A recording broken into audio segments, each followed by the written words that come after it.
हरे कृष्णा हरे राम हरे कृष्णा राम हरे कृष्णा हरे राम हरे कृष्णा हरे राम हरे कृष्णा हरे राम हरे कृष्णा। सब गाइए, गाओ प्यार से। हरे राम हरे कृष्णा हरे राम हरे कृष्णा हरे राम हरे कृष्णा हरे राम हरे कृष्णा हरे राम हरे कृष्णा हरे राम हरे कृष्णा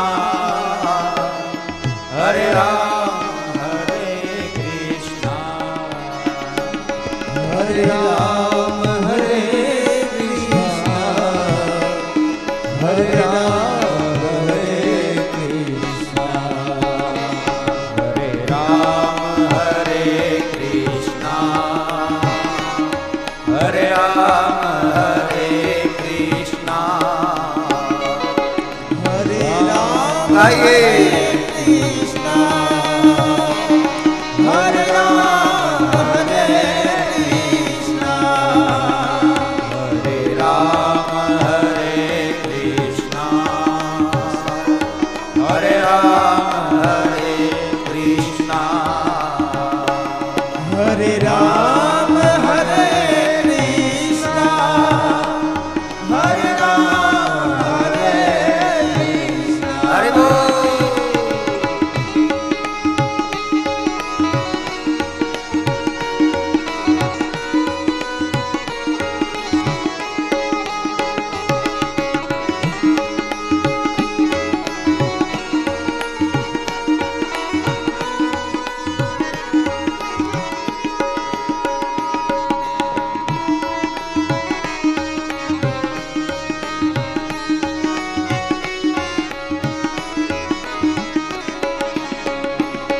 हरे राम हरे कृष्णा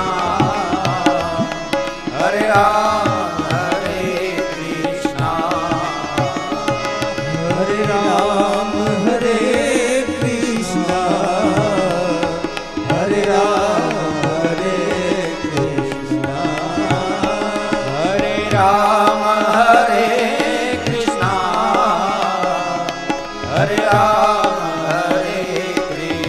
कृष्णा हरे राम हरे कृष्णा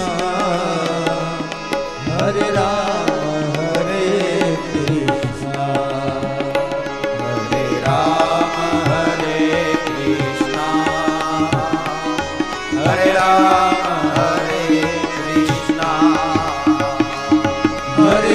हरे राम हरे कृष्णा हरे राम हरे कृष्णा हरे राम हरे कृष्णा हरे राम हरे कृष्णा हरे राम हरे कृष्णा हरे राम हरे कृष्णा। राधे।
राम हरे कृष्णा हरे राम हरे कृष्णा हरे राम हरे कृष्णा हरे राम हरे कृष्णा हरे राम हरे कृष्णा हरे राम हरे कृष्णा हरे राम हरे कृष्णा।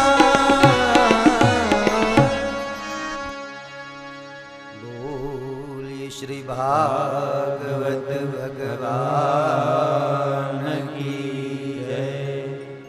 सुखदेव जी महाराज की जय। आत्मीय प्रिय श्रोताजनों, गंगाना पवित्र किनारे सुखदेव जी महाराज परीक्षित राजा ने आ कथामृतનું રસપાન કરાવી રહ્યા છે। સવારની કથા સત્રમાં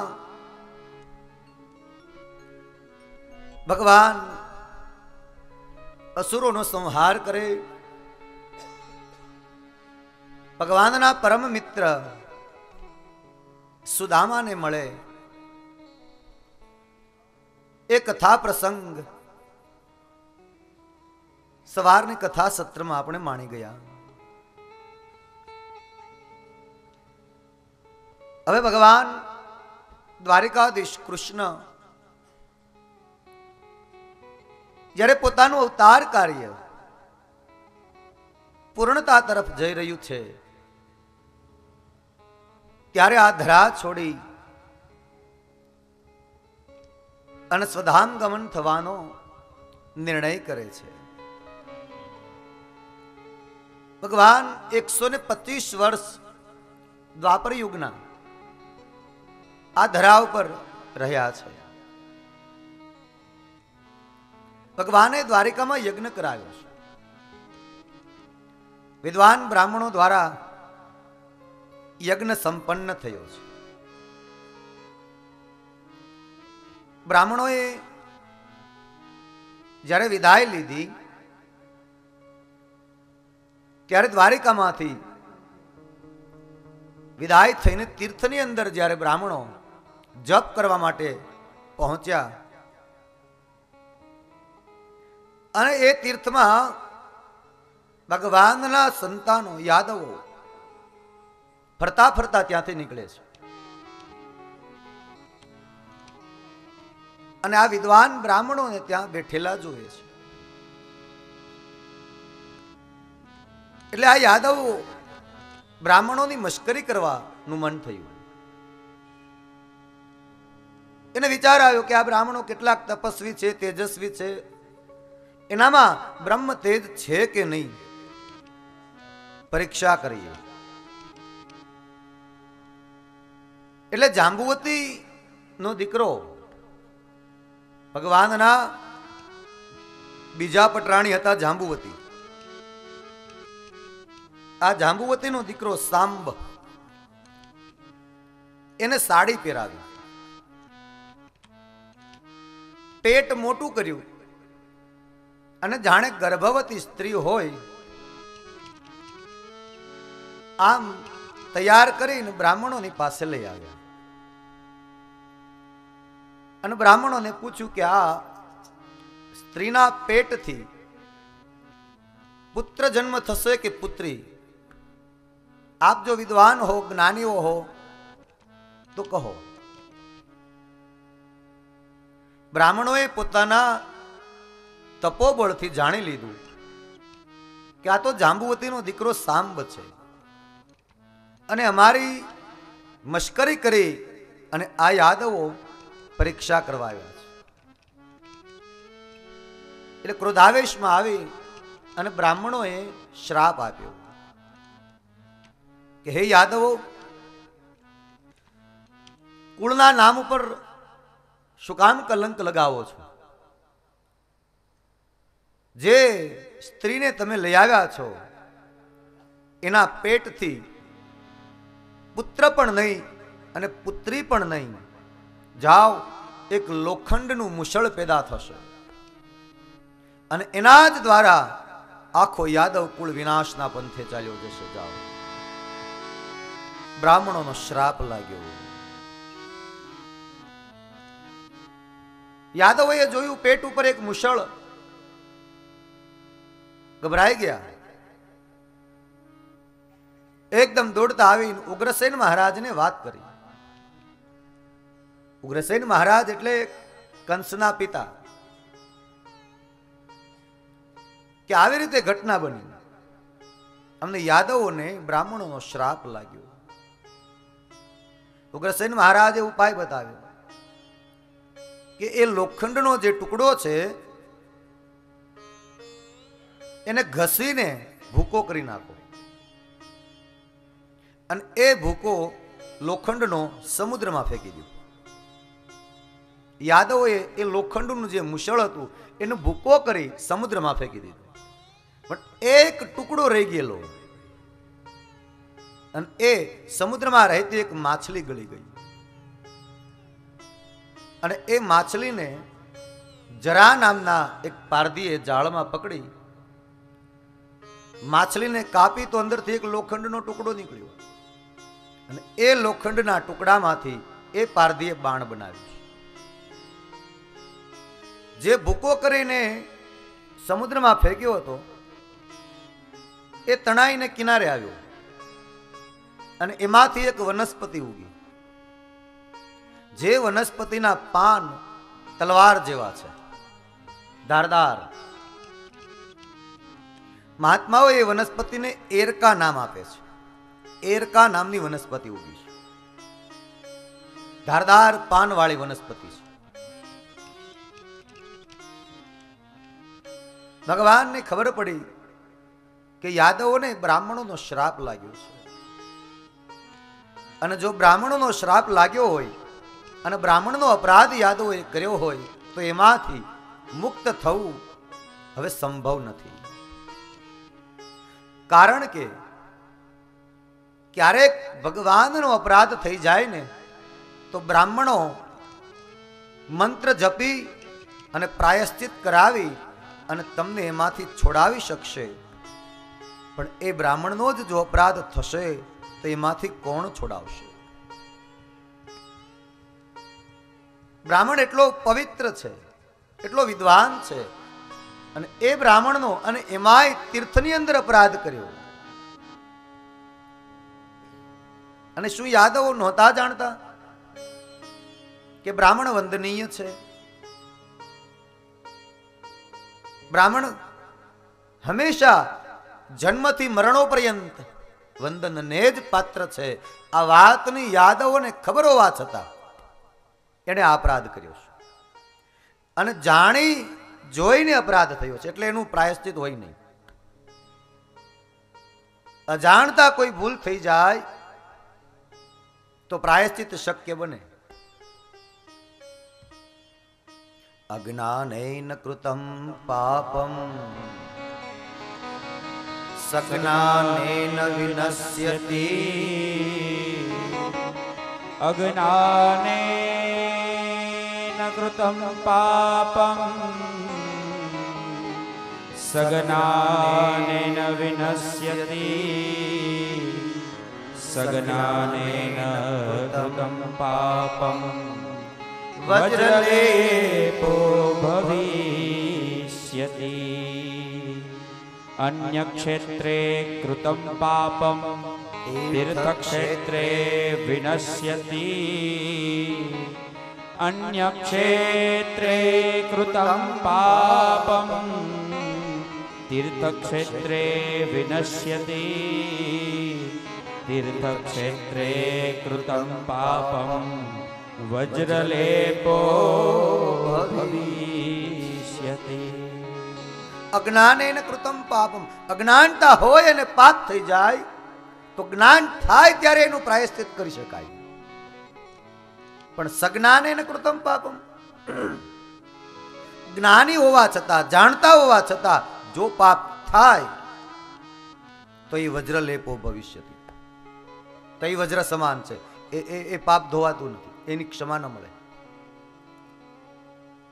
તીર્થ ક્ષેત્રે કૃતમ પાપમ વજ્રલેપો ભવિષ્યતિ.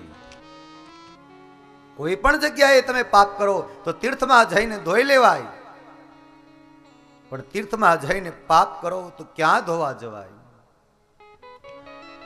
પાપ થાય ત્યારે એમ કહે કે ગંગામાં ડૂબકી મારી લઈશું, પણ ગંગામાં સ્નાન કરતા કરતા પાપ કરો તો ક્યાં ધોવા જવાય? એમ યાદવે અપરાધ કર્યો છે, ભગવાનને ખબર પડી ગઈ. એટલે યાદવોની સભા ભરી છે ભગવાને.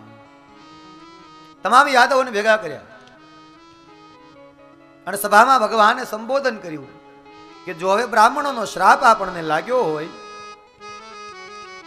તો આ દ્વારિકા હવે પ્રલય થવાને જાજી વાર નથી.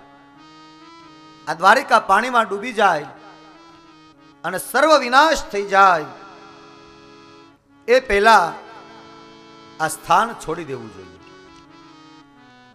અને તમામ સ્ત્રીઓ સિદ્ધપુર જાય અને તમામ યાદવો મારી સાથે પ્રભાસ તીર્થની અંદર આવે. અને યાદવોની તમામ સ્ત્રીઓને ભગવાને સિદ્ધપુરમાં મોકલી છે અને તમામ યાદવો ભગવાનની સાથે પ્રભાસ તીર્થની અંદર આવ્યા છે. ત્યારથી એવું નક્કી થયું કે સ્ત્રીઓનું શ્રાદ્ધ કર્મ એટલે માતૃશ્રાદ્ધ સિદ્ધપુરમાં થાય અને પિતૃશ્રાદ્ધ પ્રભાસ તીર્થની અંદર થાય. ભગવાન પ્રભાસની અંદર બ્રાહ્મણોની સેવા કરવા લાગ્યા કે હે બ્રાહ્મણો, અમે તમારા અપરાધી છીએ. શ્રાપમાંથી અમે મુક્ત તો ન થઈ શકીએ, પણ થાય એટલી તમારી સેવા કરી મનને શાંત કરી શકીએ. ભગવાન બ્રાહ્મણોની સેવા કરે, પણ ત્યાં યાદવોએ તો બીજી ભૂલ કરી. તીર્થમાં આવીને પ્રાયશ્ચિત કરવાને બદલે એને શરાબનું પાન કર્યું, મદિરા પાન કર્યું અને એવા ગાંડા તૂર બની ગયા કે સામ સામે ઝઘડો કરવા લાગ્યા અને એકબીજા ઉપર શસ્ત્ર ઉપાડી સામ સામે એકબીજાને મારવા લાગ્યા. જ્યારે શસ્ત્રો ખૂટી ગયા ત્યારે પેલી જે તલવારના પાન જેવી, તલવારની ધાર જેવી પાનવાળી એક વનસ્પતિ ઉગી છે, એ પાંદડાઓ ખેંચી ખેંચીને એકબીજાને મારવા લાગ્યા અને આમ તમામ યાદવો વિનાશના પંથે ગયા. એક વૃક્ષની નીચે દાવ બલરામ આસન જમાવીને બેસી ગયા છે. એક પીપળાના ઝાડની નીચે શ્રી કૃષ્ણ બેસી ગયા. કૃષ્ણને એમ થયું કે દાવ કદાચ ઈચ્છે તો રોકાઈ જાય, પણ દાવ એ પહેલા જ ધરા છોડી અને ધામમાં સિધાવી ગયા. ભગવાનના પરમ મિત્ર ઉદ્ધવને ખબર પડી. ઉદ્ધવજી આવ્યા છે. આવીને ભગવાનને કહ્યું કે પ્રભુ મને તમારી સાથે લઈ જાઓ. ભગવાને કહ્યું ઉદ્ધવ, તમારે હજી મારી સાથે નથી આવવાનું.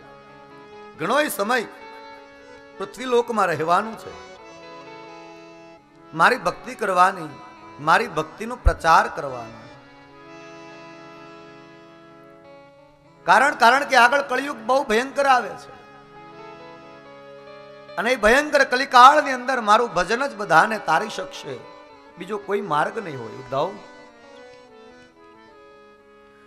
ઉદ્ધવને ભગવાને જતા પહેલા જ્ઞાન આપ્યું છે. ભાગવતજીમાં એ જ્ઞાનને ઉદ્ધવ ગીતા કીધું છે. ભગવાને પોતાના શ્રી મુખે ઉદ્ધવજીને જ્ઞાન આપ્યું છે કે સાંભળો ઉદ્ધવ, અમારા યદુ મહારાજ, જેને દત્તાત્રેય મહારાજની પાસેથી જ્ઞાન મળેલું, કે જેણે 24 ગુરુઓ કરેલા, એ 24 ગુરુની પાસેથી કંઈક ને કંઈક એમને મળ્યું છે અને 24 ગુરુનું જ્ઞાન ઉદ્ધવજીને ભગવાન શ્રી મુખે સમજાવે છે કે જ્યાં નજર કરો ત્યાં ઉદ્ધવ જ્ઞાન મળે.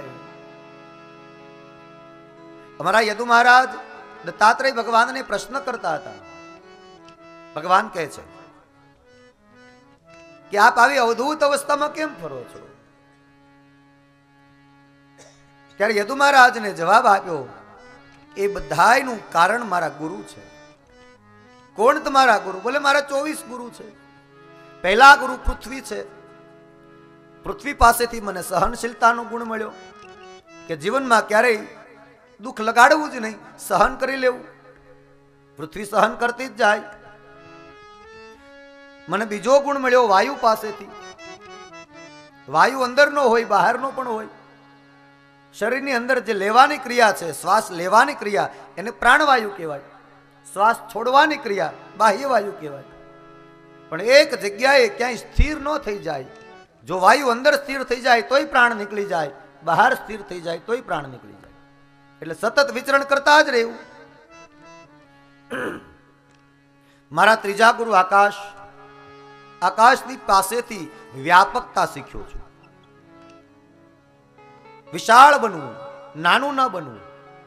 આકાશ નાનું હોય જ ન શકે. ઘણા લોકોને એવી આદત હોય કે અમે તો નાના માણસો, અમે તો નાના માણસો. કારણ વગરનું નાનું ન થવું, મોટું બનીને રહેવું. સાહેબ, નાના માણસો શું કામ થવું છે? કે તમે તો મોટા માણસો કેવા, અમે તો નહીં. આપણા મનથી દુનિયાના સૌથી મોટામાં મોટા માણસ બનવાનું. મન મોટું રાખવાનું. આકાશનો ગુણ છે આ. ચોથા ગુરુ છે જળ. જળની પાસેથી પવિત્રતાનો ગુણ શીખ્યો. જળ હંમેશા પવિત્ર હોય. આપણે ત્યાં કહેવત છે ને કે જળમાં મળ ન હોય.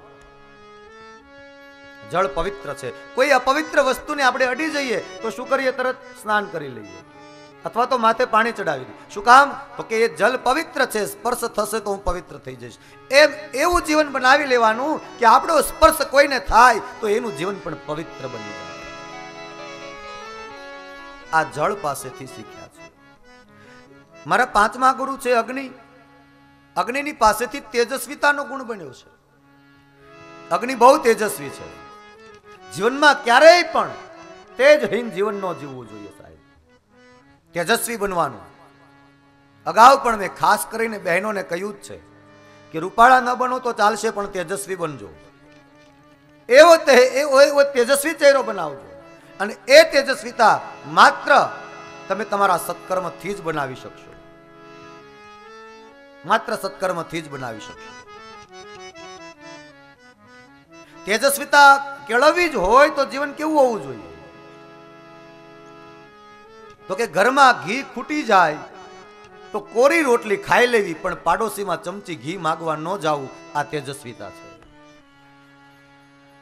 ચમચી ઘી માંગવા જાઓ તો એ તેજસ્વીતા હણાઈ જાય, એના કરતા કોરી રોટલી ખાઈ લેવી. આવું તેજસ્વી જીવન જીવવું. છઠ્ઠા ગુરુ છે ચંદ્રમા. ચંદ્રની પાસેથી મને ગુણ મળ્યો કે હંમેશા શીતળતાનો અહેસાસ કરવો. શીતળ બનવું, ઉગ્ર ન બનવું. ચંદ્ર હંમેશા ઠંડો હોય, ચંદ્ર શીતળ હોય. એમ જીવનને શીતળ બનાવવું. જે બીજાને પણ શીતળતા આપી શકે એવું જીવન બનાવવું. આ ચંદ્રની પાસેથી શીખ્યો. મારા સાતમા ગુરુ સૂર્ય. સૂર્યની પાસેથી હંમેશા ભૂલી જવાનું શીખ્યો. સૂર્ય ક્યારેય યાદ નથી રાખતો કે તમે મારી પૂજા નથી કરી.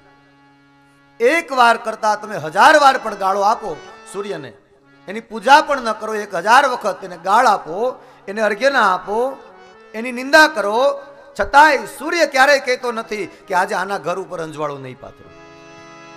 આવું જીવન બનાવવું. કોઈ તમને કંઈ પણ અપશબ્દ બોલી જાય, ભૂલી જાઓ. અને એટલી અંદરથી હિંમત કેળવી અને સબ સરખા.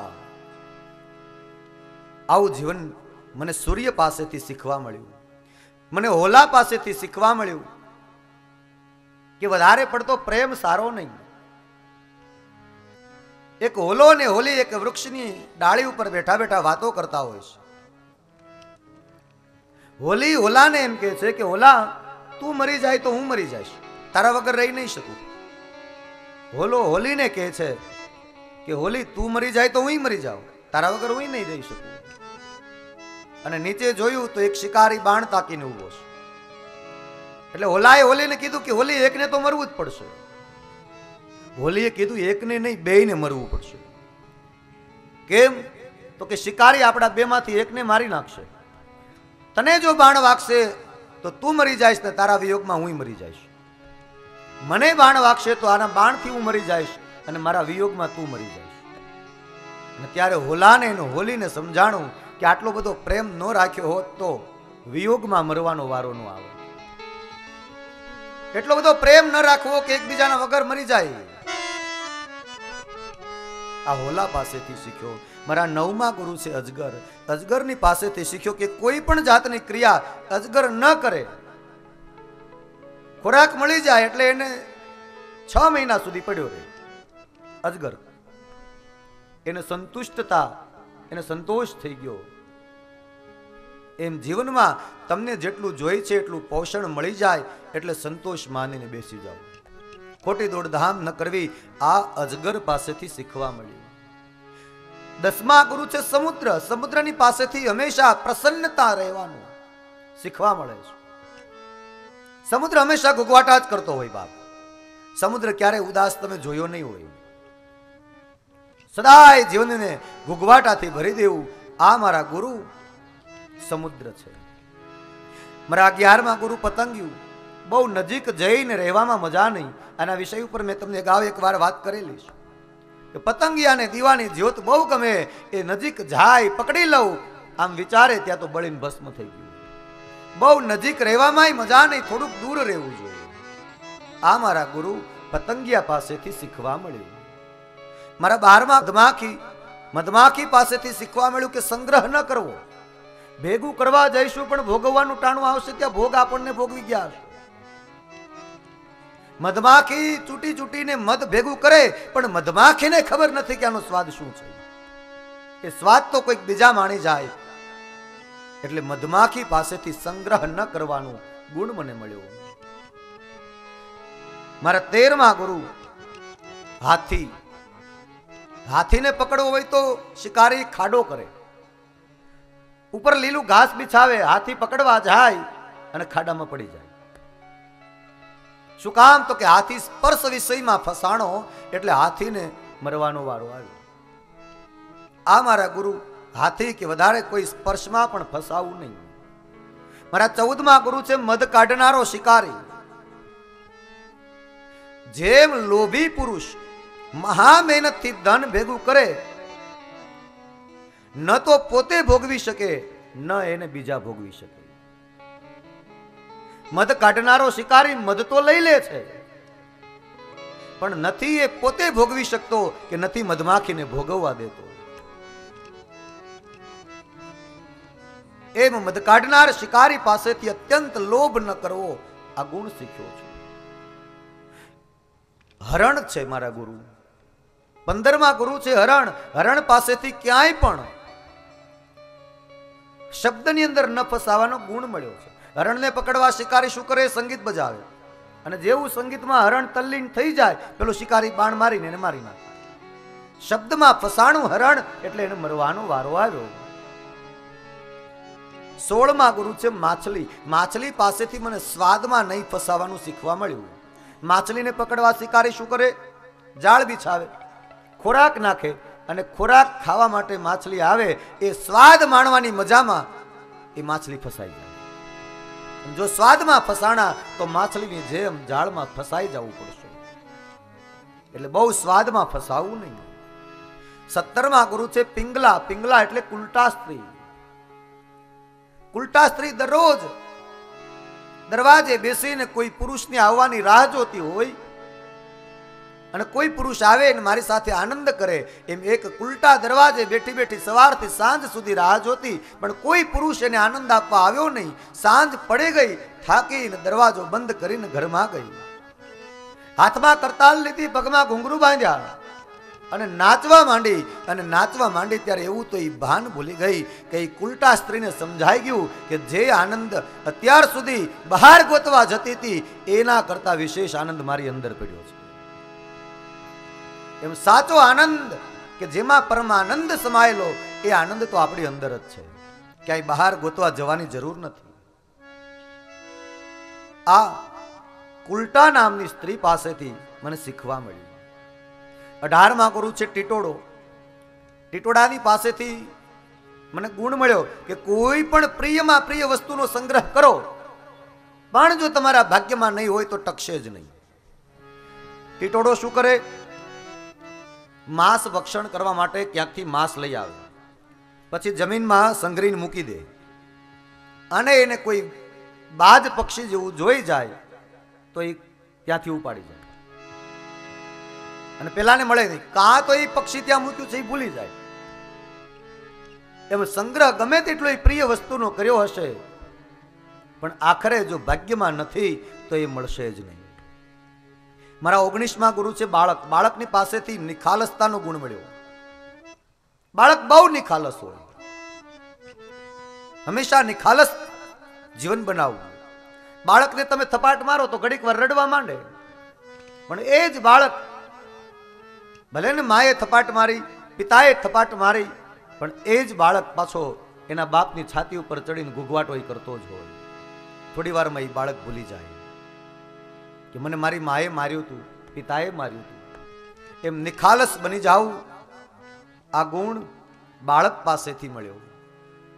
20મા ગુરુ કુંવારી કન્યા. કુંવારી કન્યા જ્યાં સુધી લગ્ન નથી થયા ત્યાં સુધી બધા જ વ્રત કરશે. જયા પાર્વતી, મોળા વ્રત ને આ તે જે કંઈ પણ બધું જ.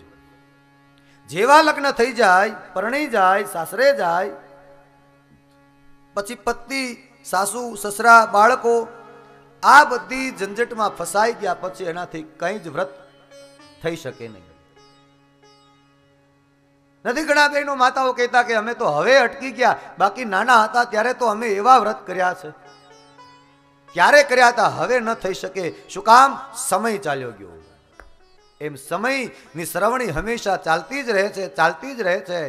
પણ સમય જ્યારે આવે ત્યારે જેમ ગંગા સતીએ કીધું તેમ કે વીજળીને ચમકારે મોતીડા પરોવી લેવા, નહીતર આ સર્વેણી ચાલી જશે. એ તકને ઝડપી પાડવી. મારા 21મા ગુરુ છે શરકૃત. શરકૃત એટલે બાણ બનાવનારો શિકારી. શિકારી બાણ બનાવતો હોય ત્યારે એ પથ્થર ઉપર બાણની અણી બનાવે, ઘસે, અને એનું એક જ લક્ષ્ય હોય કે બાણની અણી તૈયાર થઈ કે નહીં. જ્યાં સુધી બાણની અણી તૈયાર ન થાય ત્યાં સુધી શિકારી બાણ મૂકતો નથી. એમ મારું ને તમારું જીવનનું એક લક્ષ્ય છે.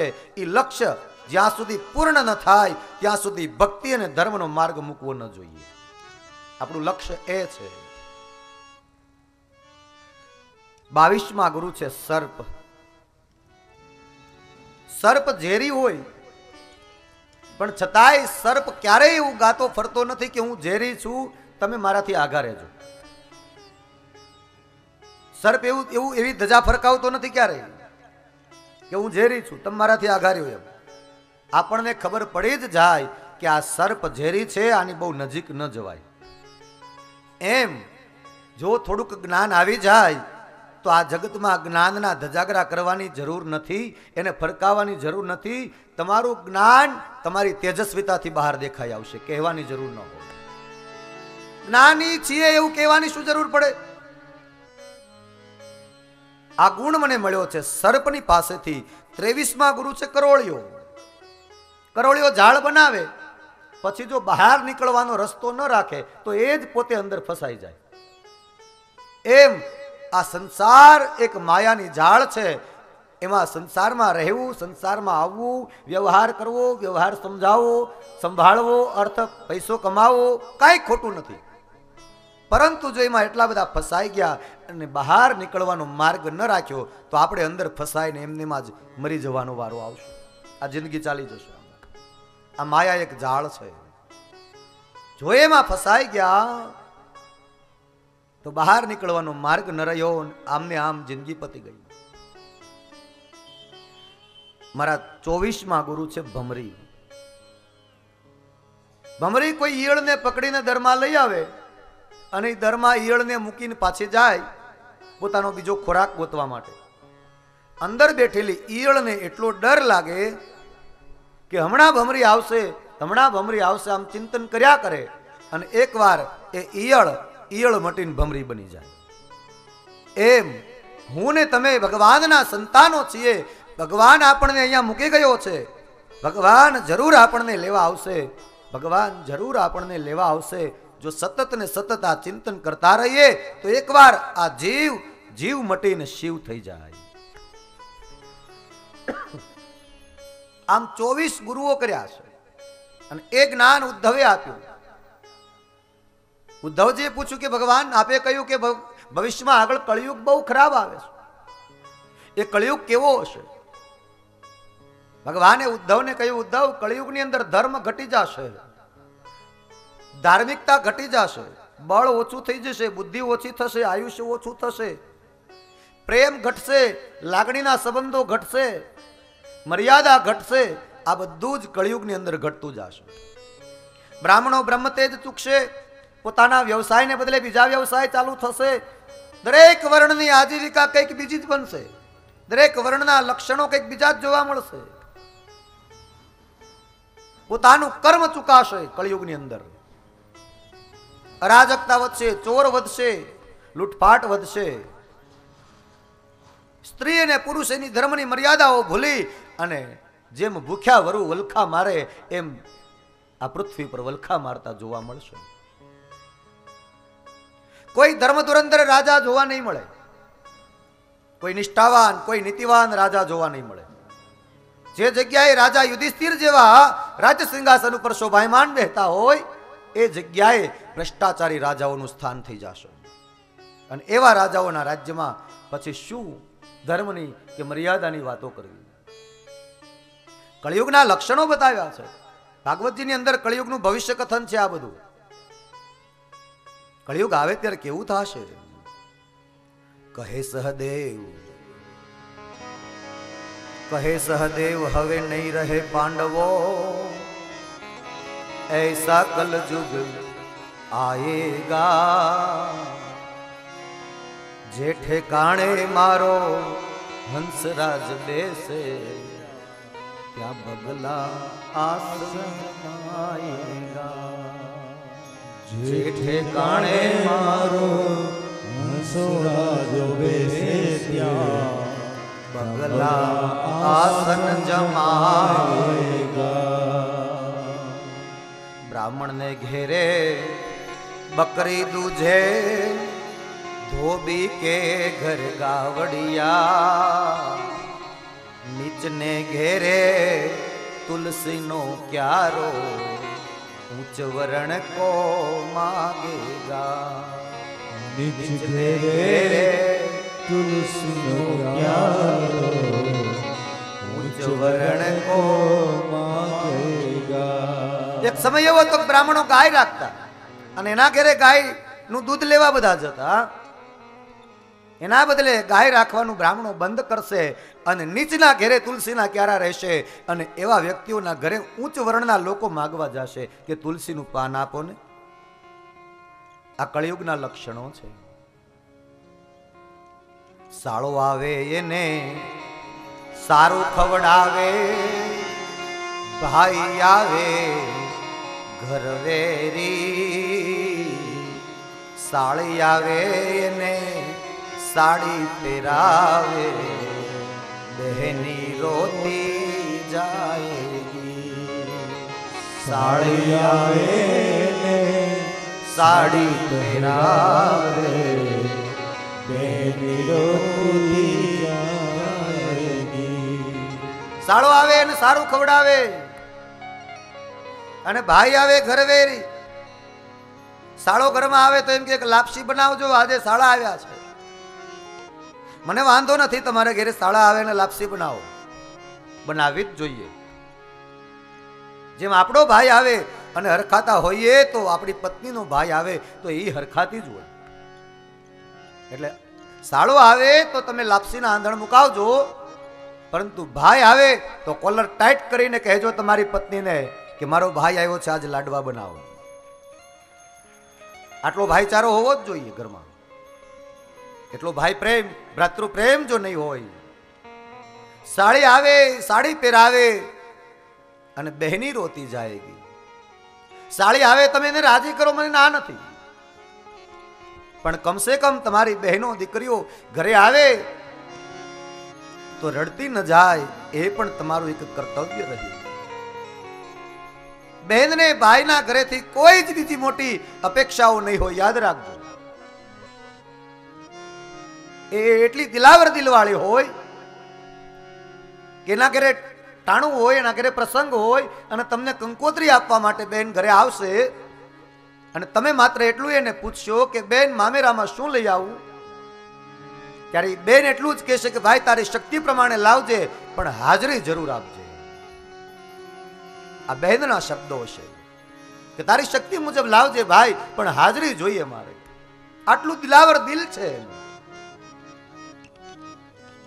કળિયુગની અંદર આ બધી ઘટનાઓ બનશે.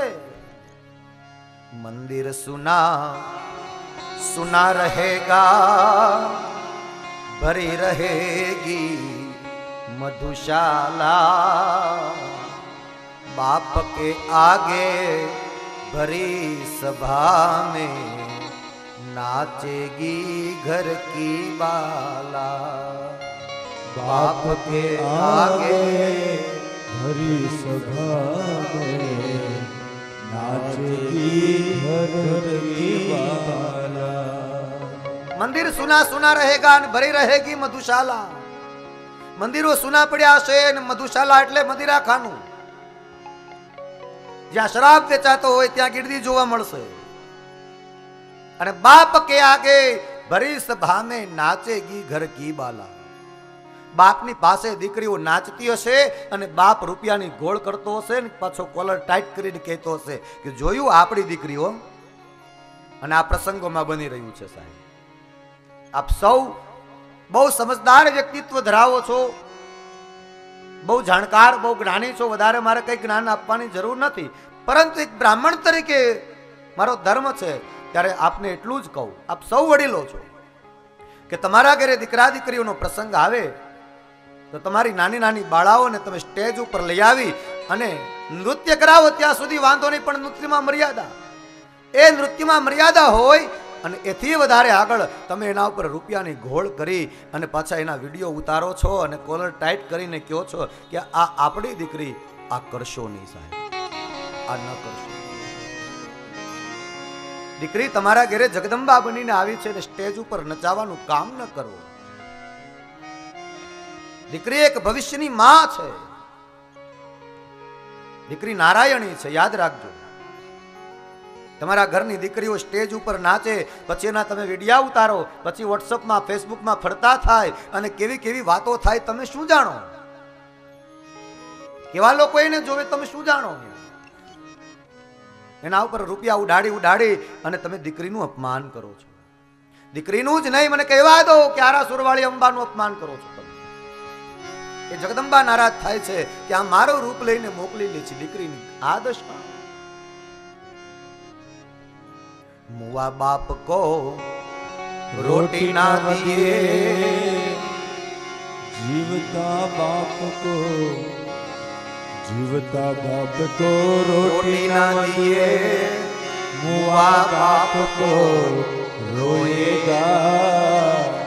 चपटी चावल चूल्हे चढ़ावे, ऐसा कलयुग आएगा.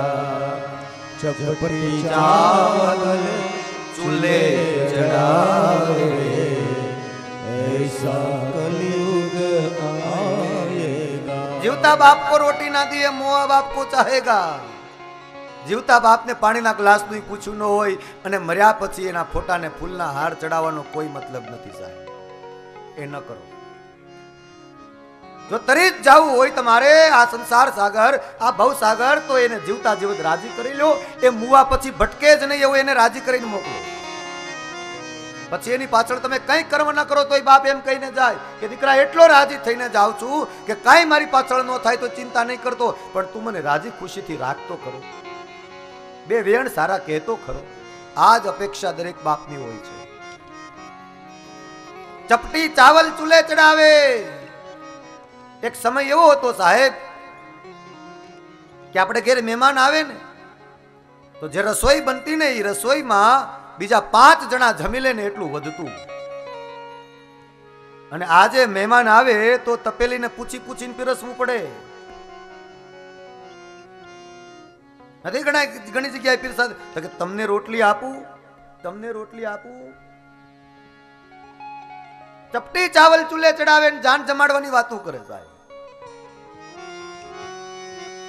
કોઈ 5 અભ્યાગતો અચાનક આવી જાય તો હું ક્યારે બનાવું, આવો ભાવ હતો ને 5 જણાનું વધારે બનતું. અને છતાંય કોઈ દી અન્નનો બગાડ ન થતો, અન્નનું અપમાન ન થતું, અને ભંડાર કોઈના ઘરે ખૂટતા નહીં. અને કોઈની વિકટ પરિસ્થિતિ હોય એવી અને ઘરમાં જાજુ હોય નહીં અને 2 જણાની થાળી પીરસાણી હોય ને 3 મહેમાન આવે તો એ 2 માંથી 3 ભાગ કરીને થાળી પીરસાઈ જતી અને 2 જણા ભૂખ્યા સૂઈ જતા. એવાય દિવસો આપણા વડીલોએ કાઢ્યા છે. અને આજે આપણને ભગવાને સંપત્તિઓ ખૂબ આપી છે તો આપણે ચપટી ચાવલમાં આખું ઘર જમાડી દઈને તોય વધે. માત પિતાની મર્યાદા ચૂકાશે. આ કળિયુગના લક્ષણો છે. એક બનેલી સત્ય ઘટના કહું તમને.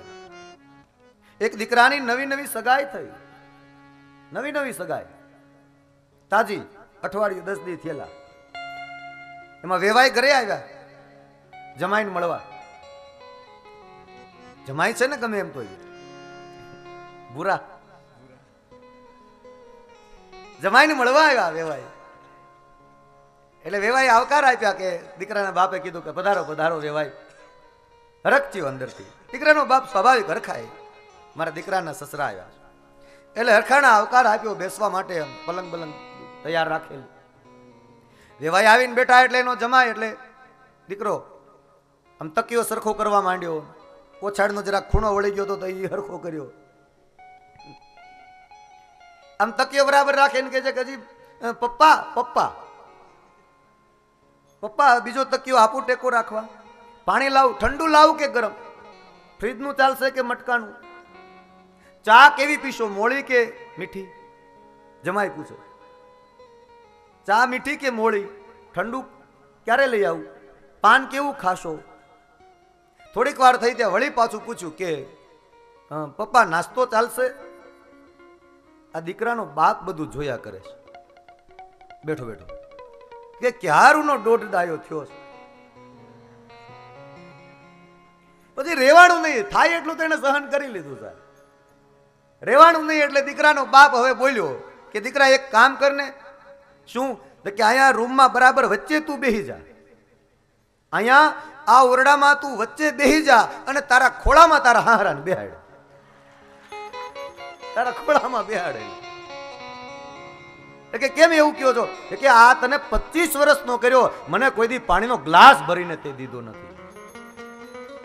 અને આ કાલ સવારનો તારો સસરો ઘરે આવ્યો ત્યાં તું ઘડીક તકિયું હરખો કરસ ને, ઓછાડ હરખો કરસ ને, પાનનું પૂછેસ ને, નાસ્તાનું પૂછેસ. એની કરતા એને ખોળામાં જ બેહાડી દે ને એટલે સંતોષ થઈ જાય તને. એ વેવાઈને ખોટું લાગ્યું. આ બનેલું છે સાહેબ, આ બનેલું, આ જોક્સ નથી, આ સત્ય ઘટના કહું તમને હું.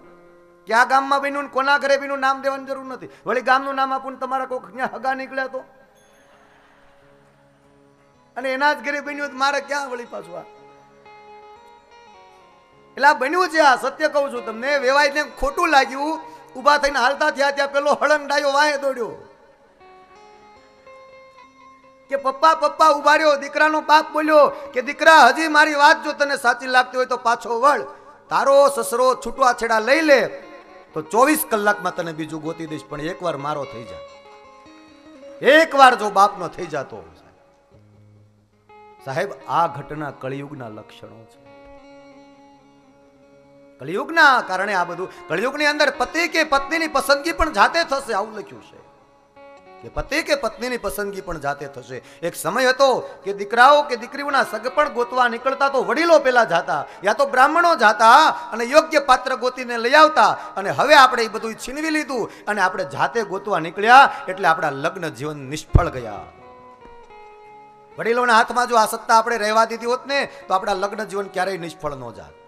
આ જાતે ગોતવા માંડ્યા, એમાંય બહેનોની આદત એ કોઈ પણ વસ્તુ એકવાર ગમે ત્યાંથી લઈ આવે અને એકવાર બદલાવે નહીં ત્યાં સુધી એને શાંતિ થાય નહીં. એને શાંતિ ન થાય સાહેબ. અને આ વાતની વડીલોને બરાબર ખબર હતી કે જો આ એને ઘરવાળો ગોતવા મોકલીશ ને તોય બદલાવા નીકળશે, એની કરતા હું ગોતી આવી દઉં. અને એ હવે જાતે તમે ગોતવા માંડ્યા એટલે બદલાવાના વારા આવ્યા.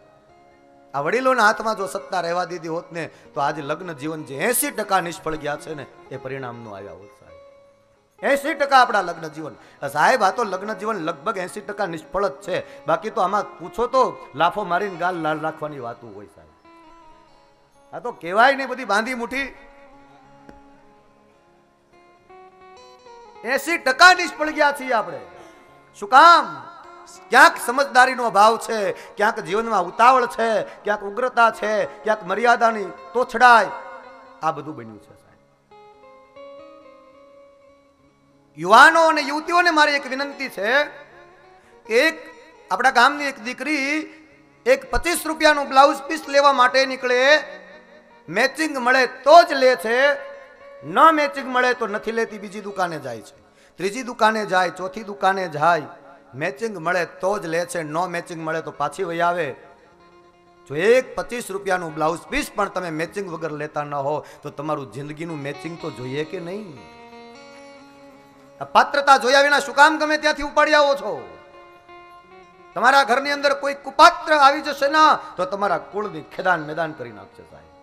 પાત્રતા જોઈને વડીલોની પસંદગી કરવા દો. આ મેચિંગ ગોતવાનું જે લગામ જે છે એ વડીલોના હાથમાં રહેવા દો. ભૂતકાળમાં તમે આપણા વડીલોને પૂછો, 70-80 વર્ષના ડોસાઓને બધાને સાહેબ એ પાત્ર પરણીને ઘરે આવે ત્યારે તો ખબર પડે કે આ આપણું ભાગ્ય છે સાહેબ. એ ત્યારે ખબર પડતી. હવે એ બધા દિવસો ચાલ્યા ગયા. પણ મને એક વાક્ય કહેવાનું મન થાય કે સર્કસના ઝૂલા ઉપર કામ કરતા દીકરા કે દીકરીનો જો પગ લપસી જાય તો એના રક્ષણ માટે સર્કસના માલિકે નીચે જાળી બિછાવેલી હોય, પણ જિંદગીના ઝૂલા ઉપર કામ કરતા દીકરા કે દીકરીનો પગ લપસી જાય તો કોઈ જાળી એના રક્ષણ માટે રાખી નથી જાય. તમારે પડવું પડશે અને પછડાટ લાગશે તમને, અને પરિણામ ભોગવવાની તૈયારી રાખો. માટે કળિયુગની અંદર અરાજકતા વધશે, ચોરી થશે, લૂંટફાટ વધશે, આવા લક્ષણો બતાવ્યા. અને સાંભલ નામના નગરમાં કળિયુગના અંત ભાગની અંદર ભગવાન ક્યારે અવતાર લેશે એ ઉપાય બતાવ્યો, એ ખાતરી આપીશ કે કળિયુગનો અંત ભાગ જ્યારે આવે ત્યારે સાંભલ નામનું નગર હશે. વિષ્ણુયશ નામનો બ્રાહ્મણ એમાં રહેતો હશે અને એને ત્યાં ભગવાન કલ્કી રૂપે અવતાર લેવાના છે. આવું ભવિષ્ય કથન કળિયુગનું કરી દીધું છે. અને એને ત્યાં ભગવાન જ્યારે અવતાર લે ત્યારે કાળા ઘોડા ઉપર સવારી કરશે અને હાથમાં તલવાર રાખશે. આ એની નિશાની છે. કલ્કી નારાયણ ભગવાન અવતાર. ભાગવતમાં કલ્કી નારાયણનું ભવિષ્ય કથન છે. ઉદ્ધવજીને આ જ્ઞાન આપ્યું છે બધું. ઉદ્ધવજી ભગવાનને પાસેથી ભક્તિનું વરદાન મેળવ્યું. ભગવાને કહ્યું કે ઉદ્ધવ આપ જાઓ. ઉદ્ધવ જપ કરવા લાગ્યા છે. ભગવાને જમણા પગના ઢીચણ ઉપર ડાબા પગની પાની ચડાવીને પીપળાના થડને ટેકો દઈને આસન જમાવી લીધું. અને બરાબર એ જ વખતે એક વૃક્ષની ઝાડીમાંથી એક જરા નામના પારધીએ બાણ માર્યું અને બાણ ભગવાનના પગની પાનીમાં વાગ્યું. રુધિરની ધારા નીકળવા લાગી.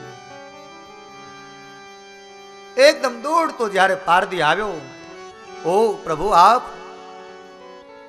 મને ખબર નહીં આપ બેઠા છો, નહીં તો હું બાણ મારત જ નહીં, હું તો કોઈ પશુનો શિકાર કરવાના હેતુએ આવ્યો. પ્રભુ મને મારા અપરાધને દંડ કરો. ભગવાને કહ્યું પારધી ચિંતા ન કરો.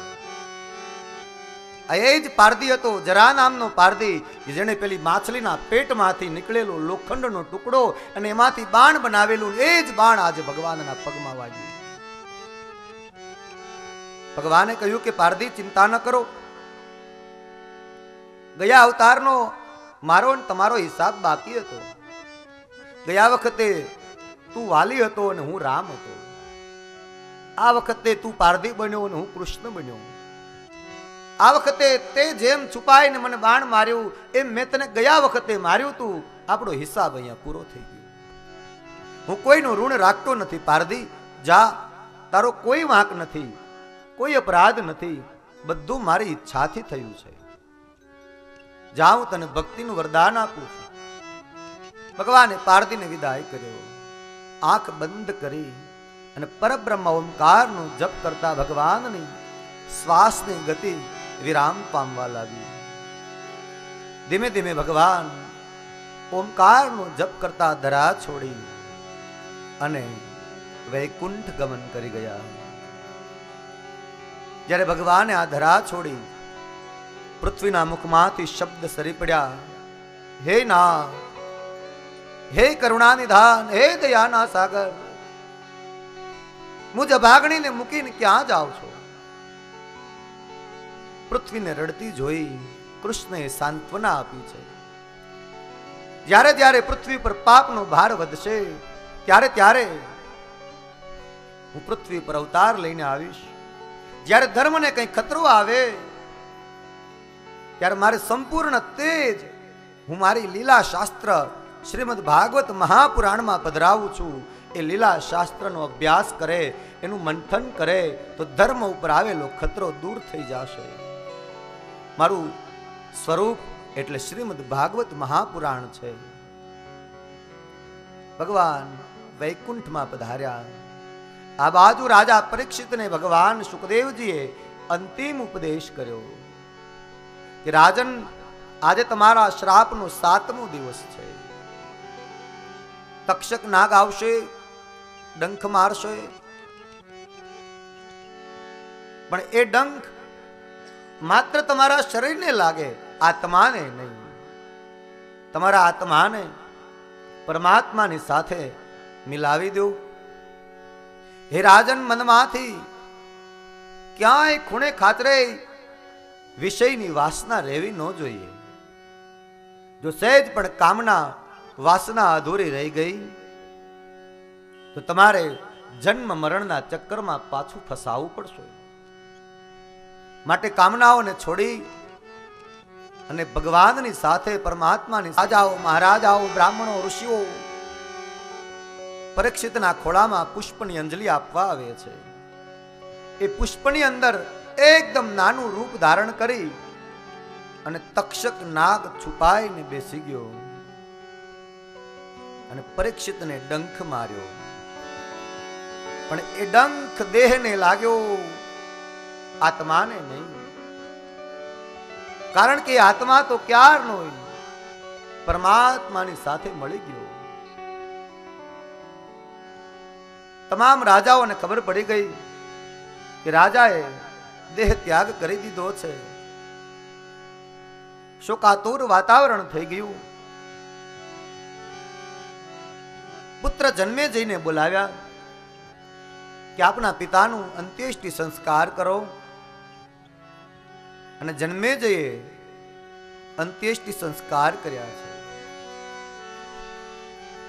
પણ જન્મે જઈને એમ થયું કે મારા પિતાને તક્ષક નાગે ડંખ માર્યો, પણ હું સર્પ યજ્ઞ કરીને બધાય સર્પને મારી નાખું. ઋષિઓએ આવીને અટકાવ્યો છે કે રાજન, તમારા પિતાને તો એ ગતિ મળી છે કે હજારો વર્ષે તપ કરવાથી ન મળે. કારણ કે એમણે 7 દિવસમાં ભાગવત મહાપુરાણને અમૃત પાન માનીને પીધું છે. અને જે અમૃત પાન કરે એની ક્યારેય અધોગતિ ન હોય. એ કથામૃતનું એમણે રસપાન કર્યું છે. રાજન, એને શ્રદ્ધાંજલિ આપો. અને શ્રદ્ધાંજલિ તર્પણ આદિ કર્મ કર્યા. બીજી બાજુ મૈત્રેય ઋષિ વિદુરજીને અંતિમ ઉપદેશ આપે છે.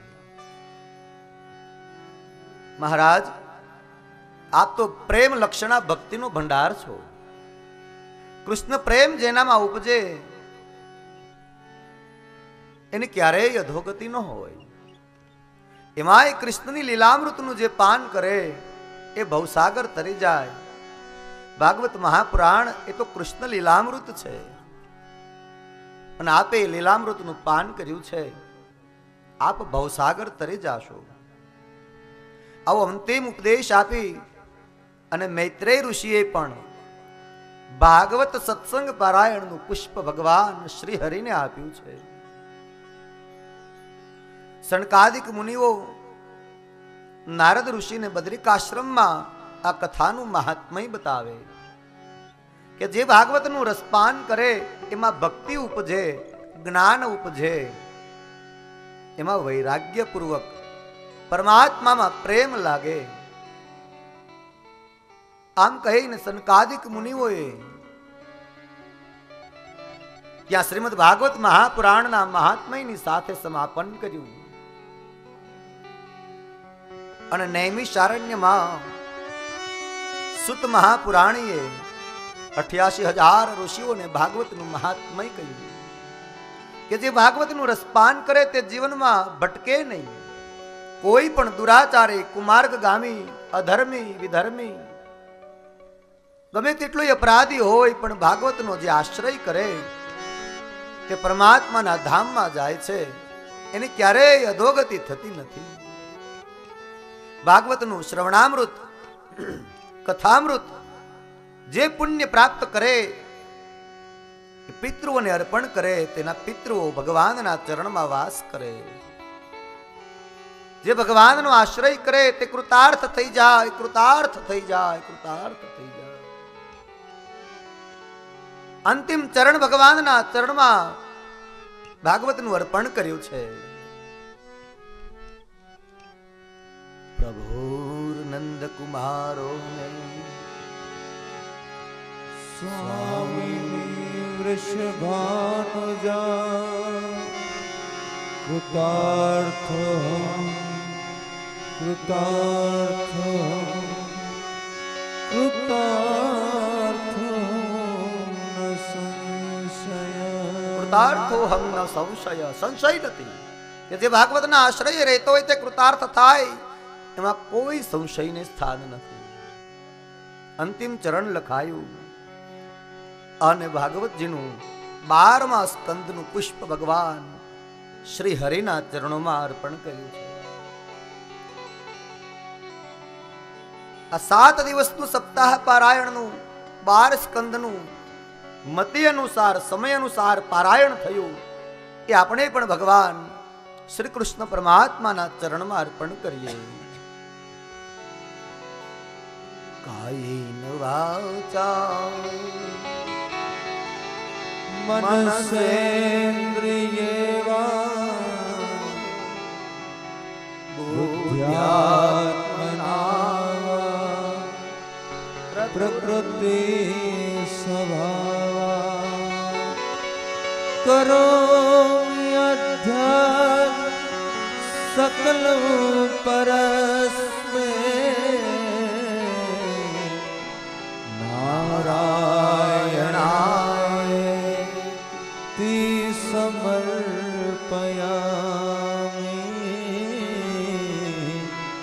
નારાયણાય તિ સમર્પયામિ.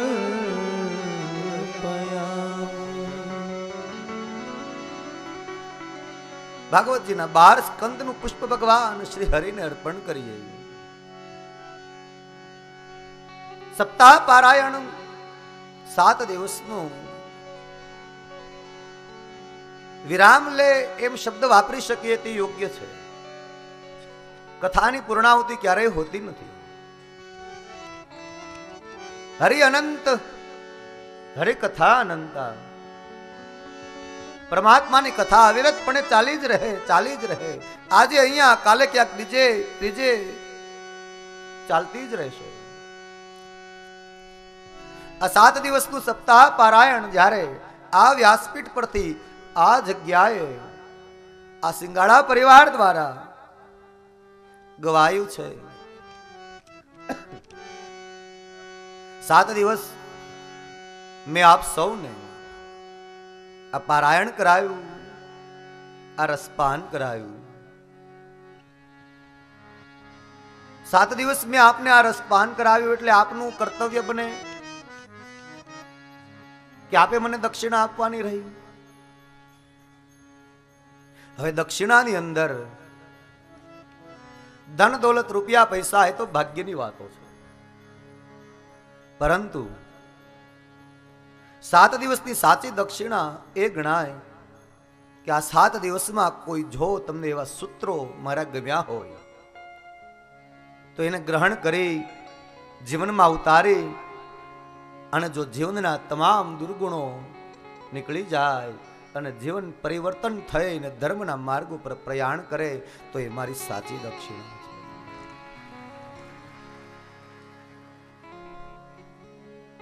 મારી મતિ અનુસાર 7 દિવસ આ વ્યાસપીઠ ઉપર બેસી અને ભાગવતનું મેં પારાયણ કર્યું છે. જ્યારે આ ધર્મની ગાદી ઉપર બેઠા છીએ ત્યારે જૂઠું તો બોલાય નહીં. ભાગવતના પ્રસંગો એટલા બધા વિશાળ છે કે ઘણી બધી બાંધછોડ કરવી પડી હોય છે, કથાક્રમ પણ તોડવો પડ્યો હોય છે. ક્યારેક વ્યાસપીઠની પણ મર્યાદા તૂટી હોય તો આ વ્યાસપીઠે મને ખૂબ આપ્યું છે, તો મારું એક કર્તવ્ય બને કે વ્યાસ ભગવાનની મારે ક્ષમા માગવી જોઈએ કે હે ભગવાન વ્યાસ, મારી વાણી દ્વારા આ વ્યાસપીઠની કોઈ પણ પ્રકારે મર્યાદા તૂટી હોય તો ભગવાન વ્યાસ મને ક્ષમા કરે. 7 દિવસ મને મારા ગુરુએ જે જ્ઞાન આપ્યું છે એ જ્ઞાન પ્રમાણે, એ બુદ્ધિ પ્રમાણે મેં તમને કથા કહી છે. ક્યાંક અટપટા શબ્દો દ્વારા શબ્દ બોલવામાં પણ મારી ભૂલ થઈ હોય તો એને સમજવામાં સુધારો કરીને સમજજો. 7 દિવસ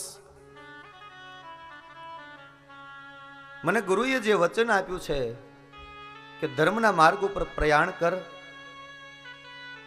ભાગવત તારા જીવનમાં વણવાનો પ્રયત્ન કર. ઉપદેશનો અધિકારી તો હું કેમ કહી શકું, કારણ કે તમારાથી ઉંમરમાંય નાનો અને જ્ઞાનની દ્રષ્ટિમાં ઘણા વિદ્વાનો કરતા હું ખૂબ નાનો, પરંતુ એક બ્રાહ્મણના દીકરા તરીકે જે મને ગુરુએ જ્ઞાન આપ્યું એ આ સિંગાળા પરિવારની વચ્ચે, આપ સૌ શ્રોતાગણોની વચ્ચે મેં મારી બુદ્ધિ પ્રમાણે ગાયું છે. વ્યાસપીઠ ઉપર જ્યારે બેઠા છીએ ત્યારે વાસ્તવિકતાને હંમેશા સ્વીકારવી રહી. હું આ વ્યાસપીઠ ઉપરથી એ ચોક્કસ સ્વીકારું છું કે મારો સ્વભાવ થોડો ગરમ છે, હું થોડો ક્રોધી માણસ. આ સત્યને મારે સ્વીકારવું જ જોઈએ. હું ભાગવતજીને એવી ચોક્કસ પ્રાર્થના કરું છું કે મારા સ્વભાવને શીતળ કરે. 7 દિવસ પારાયણ દ્વારા, મારી વાણી દ્વારા, મારા શબ્દો દ્વારા આપ સૌ કોઈ આયોજકો, શ્રોતાગણો, સ્વયંસેવકો, માણસ છું, કદાચ ભૂલ થાય, જીભ છે, આડીવળી બોલાઈ જાય. અહીંયા પધારેલામાંથી કોઈને પણ મારી વાણી દ્વારા કોઈ માથું લાગ્યું હોય, કોઈનું દિલ દુભાણું હોય તો મને ક્ષમા કરે. વ્યાસપીઠ ક્ષમા ક્યારેય ન માગે, પરંતુ જ્યારે આપ મારો એક પરિવાર બની અને મારી સામે બેઠા છો, મારા એક સ્નેહીઓ થઈને બેઠા છો, ત્યારે એક વક્તા તરીકે નહીં, એક સુખદેવ રૂપ તરીકે નહીં,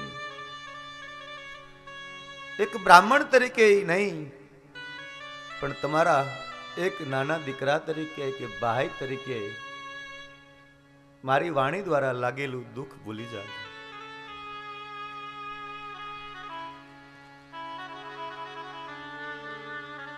આ કથાને વિરામ આપતા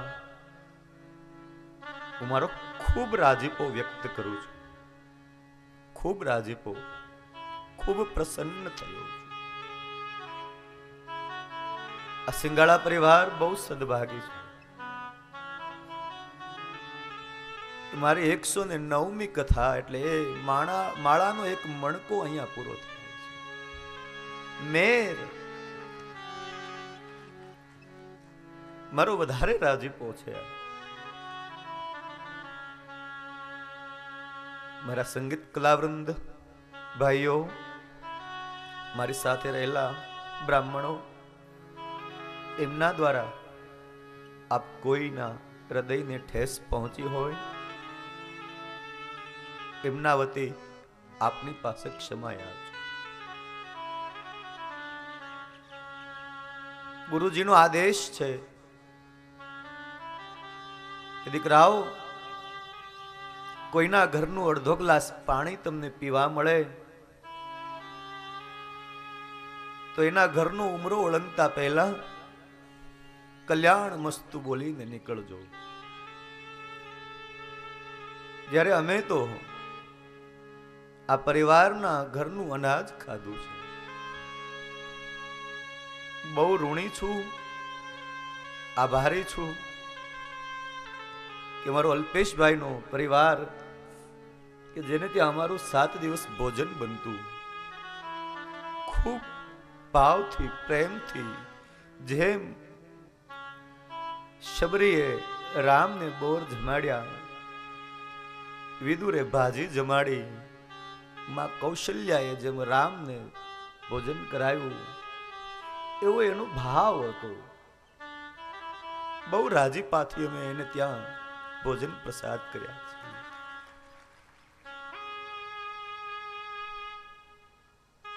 એના ઘરનું અનાજ અમારા પેટમાં છે. કેમ કલ્યાણ મસ્તુ ન બોલાય? કેમ ન બોલાય?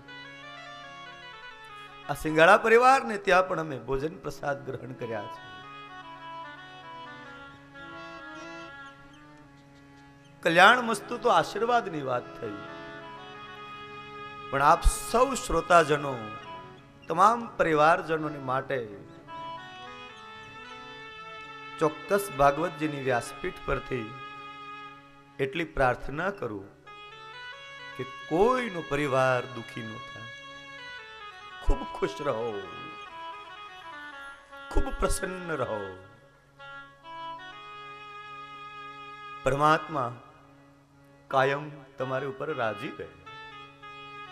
ખૂબ ભજન કરો, સત્કર્મ કરો, ધર્મ કરો. ધર્મના માર્ગ ઉપર તમારા સંતાનો આગળ વધે. કોઈનો સંતાન સંસ્કાર વગરનો ન રહે, એવી મારી ભાગવતની પ્રાર્થના છે. વિશેષ શું કહું? આ 7 દિવસમાં એક વ્યક્તિ જેની સાથે બહુ નજીકથી જોડાયેલા છે,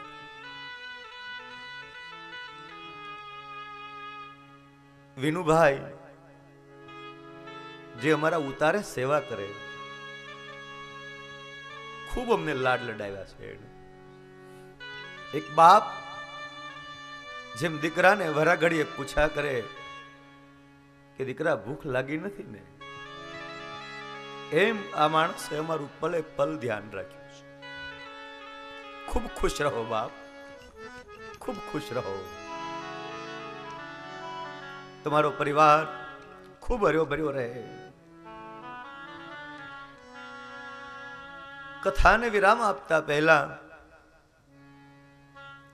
એક અપેક્ષા સાથે કથાને વિરામ આપું છું. મારી કથાને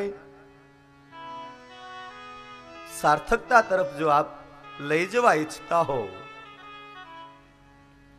તો મનથી એક વચનથી બંધાઈ જાઓ કે આ કથાની સાચી સફળતા એ છે, કથા પૂરી કરી પોથીજી અહીંયાથી નીકળે, યાત્રાએ જોડાવ, પછી સૌથી પહેલું કામ તમે એ કરજો કે જેની સાથે તમારા અબોલા થયા છે એના ઘેરે જાજો, જેના સાથે તમારા અબોલા હોય એને ઘેરે જઈને ભેટી પડજો બાપ, એકબીજા માફી માગી આંખમાં આંખ પરોવી હસી લેજો, શત્રુતાને ભૂલી જાજો. મારી સાચી સફળતા એ છે, દુશ્મનાવટને ખતમ કરી દેજો. ભૂલ બધાની હોય છે, मनुज गलती का पुतला है हो ही जाता है, मगर गलती सुधार ले उसे इंसान कहते हैं. ભૂલને સુધારી નવી જિંદગીની શરૂઆત થાય ને એવો હેતુ રાખીને દુશ્મનાવટને ખતમ કરી ભાઈચારાનો ભાવ કેળવી લેજો. આથી વિશેષ આ સિંગાળા પરિવાર, રાજકોટ શહેર, તમામ શ્રોતાઓ વિશ્વ કલ્યાણની ભાવના સાથે મારી વાણીને હું વિરામ આપીશ.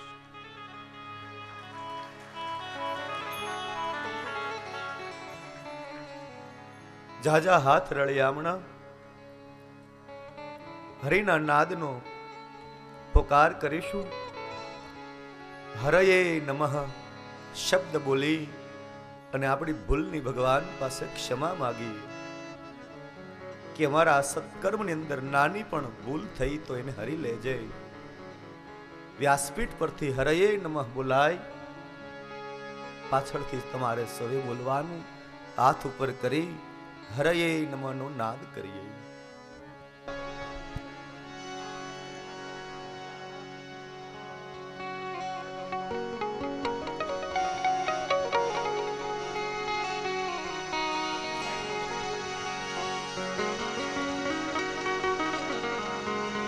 प्रभु तमारा देवळे ठठड़े गुगलना धू, नर नारी नमन करे नमय मोटा भू. बोलो कृष्ण कन्हैया लाल की जय. आनंद मंगल भगवत जी की आरती, आनंद मंगल भगवत जी की आरती, आनंद मंगल भगवत जी की आरती, आनंद मंगल भगवत जी की आरती. आंगणिये पधारो कुंवर कान रे, आंगणिये पधारो कुंवर कान रे, आंगणिये पधारो कुंवर कान रे, आंगणिये पधारो कुंवर कान रे. आनंद मंगल भगवत जी की आरती, आनंद मंगल भगवत जी की आरती. चांदो ने सूरज प्रगटावे दीवड़ा, चांदो ने सूरज प्रगटावे दीवड़ा, चांदो ने सूरज प्रगटावे दीवड़ा, चांदो ने सूरज प्रगटावे दीवड़ा. दरिया देवे पूरा छे दीवेल जो, दरिया देवे पूरा छे दीवेल जो. आनंद मंगल भगवत जी की आरती, आनंद मंगल भगवत जी की आरती. रिद्धि सिद्धि उड़ाड़े रंगना छाटना, रिद्धि सिद्धि उड़ाड़े रंगना छाटना, रिद्धि सिद्धि उड़ाड़े रंगना छाटना, रिद्धि सिद्धि उड़ाड़े रंगना छाटना. मोतीड़ा बरसावे बारे मेघ रे, मोतीड़ा बरसावे बारे मेघ रे. आनंद मंगल भगवत जी की आरती, आनंद मंगल भगवत जी की आरती. गंगा यमुना सरयू पाय पखाड़ता, गंगा यमुना सरयू पाय पखाड़ता, गंगा यमुना सरयू पाय पखाड़ता. गंगा यमुना सरयू पाय पखारता। गांधर्वो ये काया मंगल गीत रे, गांधर्वो ये गाया मंगल गीत रे, गांधर्वो ये काया मंगल गीत रे, गांधर्वो ये गाया मंगल गीत रे। आनंद मंगल भगवत जी नी आरती, आनंद मंगल भगवत जी नी आरती। कर्पूर गौरम गणावतारम, संसार सारम बुद्धिधारम, सदा वसंतम हृदयारविंदे, भवन भवानी से नमामि। मंगलम भगवान विष्णु मंगलम गरुड़ध्वजा, मंगलम पुंडरीकाक्षो मंगलाय तनो हरे। सर्व मंगल मांगल्ये शिवे सर्वार्थ साधिके, नारायणी नमोस्तुते, नारायणी नमोस्तुते। यानि कानि जपापानि जन्मान्तर कृतानि च तानि सर्वाणि नश्यन्तु प्रदक्षिणायां पदे पदे। देववन्दनं समर्पयामि, आत्मरक्षणार्थे आत्माभिवदनं समर्पयामि। बोलो कृष्ण कन्हैया बाल कृष्ण लाल की